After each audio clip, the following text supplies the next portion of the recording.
રાજ્યમંત્રી રમેશ કટારાની અધ્યક્ષતા હેઠળ દાહોદ આદિજાતિ મ્યુઝિયમ ખાતે સંપૂર્ણતા અભિયાન 2.0નો કરાયો શુભારંભ। આ તારીખ 5/2/2026 ગુરુવારના રોજ બપોર 2 કલાક સુધીમાં આપેલ માહિતી અનુસાર દાહોદ ખાતે આદિજાતિ મ્યુઝિયમ ખાતે કૃષિ અને ખેડૂત કલ્યાણ, સહકાર, પશુપાલન અને ગૌ સંવર્ધન રાજ્યમંત્રી રમેશ કટારાની અધ્યક્ષસ્થાને દાહોદમાં પ્રગતિ અને નવીનતા લાવવાના હેતુથી એક પહેલ રૂપે સંપૂર્ણતા અભિયાન 2.0 શુભારંભ સમારોહ યોજવામાં આવ્યો હતો। આ દરમિયાન ગરબાડા તાલુકાને આકાંક્ષી જિલ્લાની શ્રેણીમાં બહાર લાવી ગરબાડા તાલુકા સર્વાંગી વિકાસ સાધવા માટે સરકારની આ એક આગવી પહેલ કરવામાં આવી રહી છે।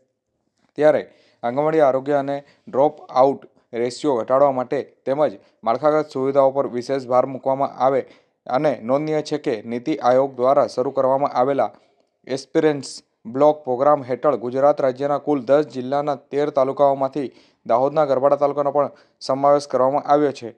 જોકે આ અભિયાન અંતર્ગત આઈસીડીએસ વિભાગના 4 મુખ્ય સૂચકાંકો પર વિશેષ ધ્યાન કેન્દ્રિત કરવાનું અને સૂચનો આપવામાં આવ્યા છે। આંગણવાડી કાર્યકર બહેનોને બાળકોના વજન અને ઊંચાઈના માપનમાં ચોકસાઈ રાખવા તથા બાળકોની સંભાળ રાખવા અપીલ કરવામાં આવી છે। આરોગ્ય ક્ષેત્રે 18 વર્ષથી નીચેના તમામ બાળકો અને કિશોરીઓનું હિમોગ્લોબિન ટેસ્ટ કરવું ફરજિયાત અને કુપોષિત બાળકોને સુપોષિત બનાવવા માટેના જરૂરી પગલાં લઈ કામગીરી કરવા માટેની સૂચનો આપવામાં આવી હતી।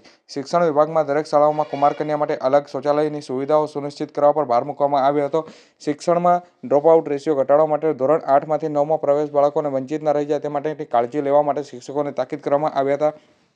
પશુપાલન ક્ષેત્રે 100% રસીકરણનો લક્ષ્યાંક પ્રાપ્ત કરવા સરપંચ અને ગ્રામ પંચાયતના સભ્યોને સક્રિય સહયોગ લેવા માટે પણ માર્ગદર્શન આપવામાં આવ્યું હતું। આ પ્રસંગે કલેક્ટર યોગેશ નિરગુડેની પ્રેરક ઉપસ્થિતિ તથા જિલ્લા ગ્રામ વિકાસ એજન્સી નિયામક, ગરબાડા ધારાસભ્ય મહેન્દ્ર ભાભોર અને અન્ય પદાધિકારીઓ સહિત દાહોદ જિલ્લા વહીવટીતંત્રના અધિકારી, પદાધિકારી અને કર્મચારીઓ ઉપસ્થિત રહ્યા હતા।